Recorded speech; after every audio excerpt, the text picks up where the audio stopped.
goodness, our neighbors are doing something weird. Hello everybody, welcome back to Bennett Does Games. Today, oh my god, okay, if you have not been keeping an eye on CrisTales, I don't know what's wrong with you. Like, I saw this game and I thought, oh, this looks kind of neat, and it looks like it's like a puzzle game where you can like see the past and the future off to the left and to the right at all times. So you can use that information to warn people of, hey, your building actually is rotting. You might want to do something about that because otherwise it'll fall apart. And I thought it was just a cute puzzle game with a really, really pleasant art style and great music from the trailers. And then I played it, and it's actually a really clever, really well done Paper Mario-like RPG. And I am, now that I've played this demo, so excited for the full game. You don't even know. The way the game works is the same as all RPGs, adventure games of that kind. You walk around and you do quests for people. So that's really basic. But as I said, it has that interesting twist where you can see the past, the present, and the future on your screen at all times. And your little frog companion, Matthias, whom I absolutely love. Like, I love his voice acting, I love his character design. Some of the facial expressions that he puts on are fucking hilarious and super adorable. I adore this character. Whether he's happy or concerned, he is so adorable. I love him. So you can use your buddy Matthias, who actually has the power to jump between timelines for you and make small changes to the past to affect the present, or look at things in the past that are out of your line of sight, that are out of reach, for you, and then come back, and then you learn something new. He also has the ability to, and that was a pretty clever moment, it was a really great way of showing how this mechanic can be used in smart and inventive ways. There's a mission where you have to get a glow fruit, but they take a long time to grow, and they spoil fast, so you'd have to find a fresh one, and considering how rare they are, it's going to be really difficult. However, earlier in the game, you actually did have a chance to plant a glow fruit tree, and now you can go back to that tree, well, the little sapling that you planted, and then have Matthias jump into the future and then bring the fruit back with him. And obviously, like, this is super basic, like, fantasy time travel. It doesn't have to make sense all the way. It doesn't matter. Like, don't worry about paradoxes and stuff like that. Just, you know, suspend your disbelief and just roll with it. So that moment, it immediately clicked to me, okay, this is the kind of game it's going to be. But on top of that, you actually do see that there are two separate buildings that will collapse if nothing is done about them. And to stop them from collapsing, you need a certain tonic to combat an infection that the wood seems to have in both of those houses. You only have enough elixir to save one house, either the pharmacy or the family home of one of Chris Bell's friends. So the game straight up tells you you're going to have to make a choice. Because, you know, with great power comes great responsibility and all that. And the game also said you're going to have to make a lot of choices like this. So I'm actually really excited for that, since like one of the things that kept Paper Mario from being a full-blown RPG was making meaningful decisions. Now, to be fair, I don't know if it's ever going to come up again, that I saved the pharmacy instead of the family home. But the fact that I had to choose one and then just accept the other, it felt surprisingly serious for a game that looks this cute. And that was a huge surprise to me, and I enjoyed that a hell of a lot, especially considering that now every time I would walk past those buildings, on the right side of the screen, I would see, oh yeah, the pharmacy's fine, and then I would walk past a ruined family home and be like, oh yeah, but I had to choose. So all of that is already pretty cool.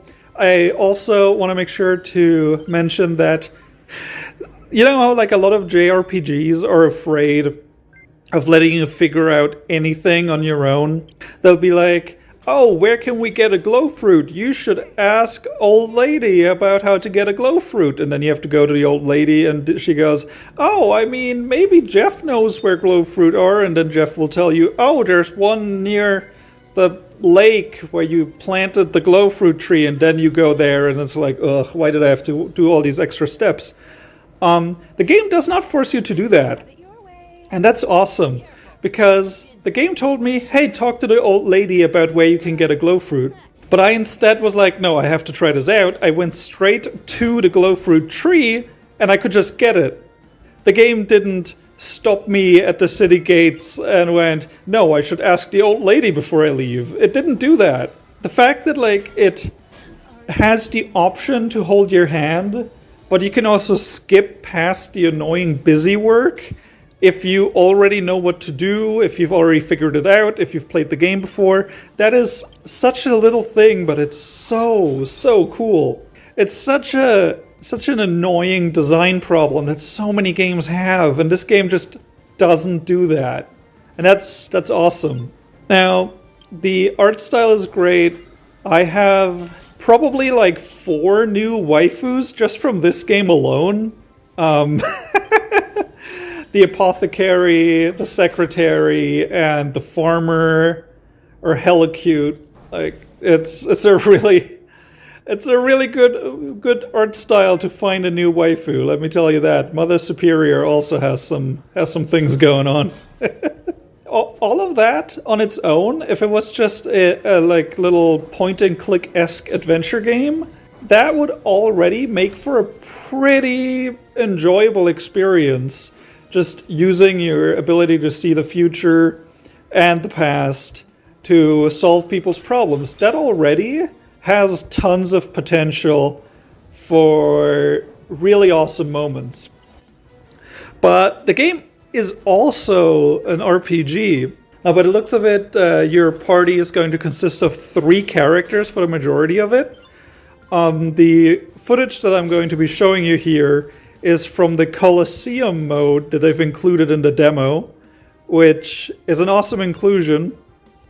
Because in the demo, in the like 45 to an hour long introduction to the story that you get to play, there is very little combat and very few mechanics, which, you know, was still fun enough for me personally. But the Colosseum has 8 additional battles and a unique boss. I was not able to get there because, for reasons I'm about to explain, you need to learn this game. This game is all about knowing your enemy's weaknesses and your character's strengths. And that is incredibly cool. Now, as you can see from the footage I'm showing you, the basic premise is pretty simple. You are almost always, from what I can tell, attacked from 2 sides, and that affects whether you can send a side into the past or into the future by default. People on the left, you can use the past crystal. People on the right, you can use the future crystal. Now, the basic thing of attacking and pressing the A button at the right time works perfectly fine. It took me a while to figure out when to press the A button.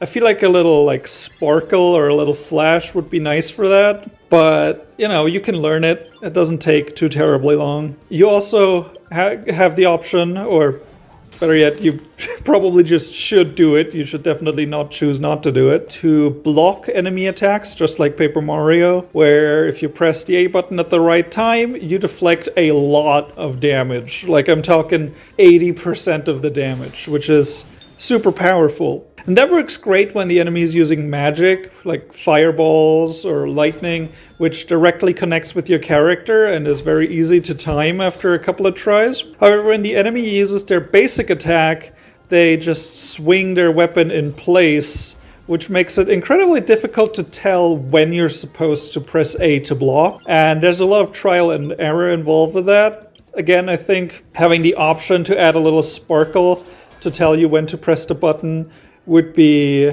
great, or alternatively actually having the enemy actually dash over to where your character is to attack would actually fix a lot of that also. Now, that is pretty standard stuff. However, the game has the time travel mechanic, and even though you yourself can't travel through time, you can force other people to not move through time, but instead either be reverted to an earlier state or sent into a future state. So what this basically means is if you have a ordinary goblin soldier in front of you, then if it's on the left, you can send it into the past to turn it into a goblin child, which is a lot weaker, or you can send it into the future to turn it into a goblin elder who prefer to use magic over physical attacks by the looks of it. Now, what's also interesting is that if you try to send a goblin child further into the past, it's actually going to take a lot of damage because it reached its temporal limit. So that's already a way to weaponize your time crystal powers. And obviously the same goes when sending a goblin elder to the future and dealing tons of damage that way more than a normal attack would. What's important to keep in mind, though, is that you can't just send one enemy through time if there's multiple on the same side of the battlefield. Something that I had to learn the hard way is that there's a type of monkey-like enemy that, unlike the goblin, who gets weaker when being sent to the future, gets a hell of a lot stronger when you turn them into an adult or an elder. That becomes especially interesting to deal with when there is, say, an adult monkey and a slime glob monster on the same side, on the right side especially, and you have the option, do I send both of them into the future to make the slime weaker and the monkey stronger, or do I deal with them as is? And those kinds of decisions are going to be really interesting for this game. It's very exciting to see what they can do with that alone. But that's still not it. There's so many layers to this game that I absolutely adore. The coolest thing about this entire game, in my opinion, are the clever ways the time travel mechanic can be combined with status effects and certain skills. So, for example, if you poison an enemy and then send them into the future, or you poison an enemy in the past and send them back into the present, they're going to take all of the poison damage instantly, because to them, they have already been poisoned for the full duration of the debuff. So it just instantly hits them, which deals a ton of damage. And then there's also the option to plant little, I forget what they're called, Eucadros?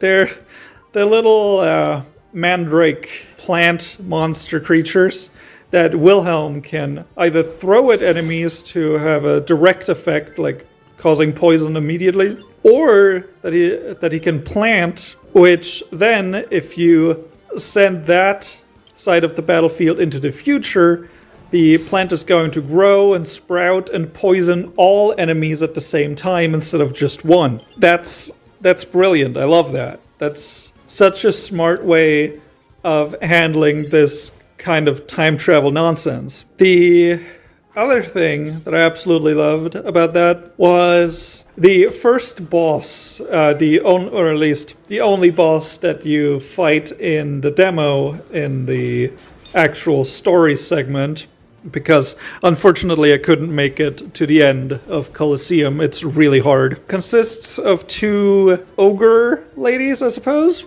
who are super heavily armored, and your attacks deal next to no damage to them. What you can do, however, is you can use Christopher to cast a water spell on them, soaking them in water, obviously.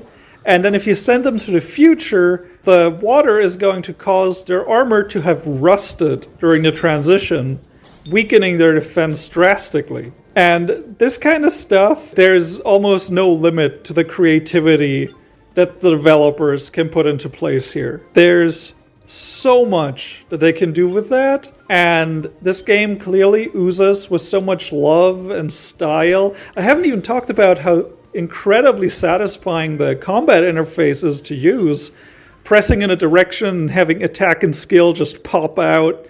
It looks super snazzy, super sleek. I absolutely love it. This game oozes with so much love and attention to detail and charm and talent. I could not be more excited. Euchondra. That's what the little plants are called. They're called Euchondras. I could not be more excited for this game. I am pumped. If you haven't played the demo yet, I believe it's also on Switch.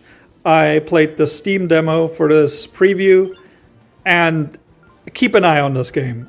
Absolutely. If you have any love for Paper Mario, Mario RPG, Bug Fables, if you have any love for good video games, if you have love for good JRPGs, if you played Octopath Traveler and went, man, this game is fucking boring as shit, super generic and garbage, play this instead. Play CrisTales.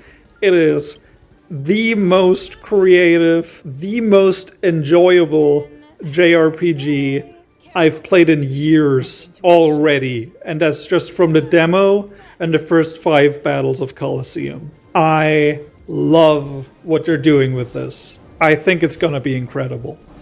Keep an eye on this game. I'll try to review it when it comes out. Wishlist CrisTales, subscribe to me on YouTube, follow me on Twitter for more looks at games that deserve attention, or at least require a bashing. In this case, oh my god. Oh my god. I can't deal with how much potential this game has and how beautifully it's crafted. Wow. I'll see you guys next time. My wife says see you later, gamers. They're not here right now. Oh my god. I am so excited. I'll see you next time. Bye-bye.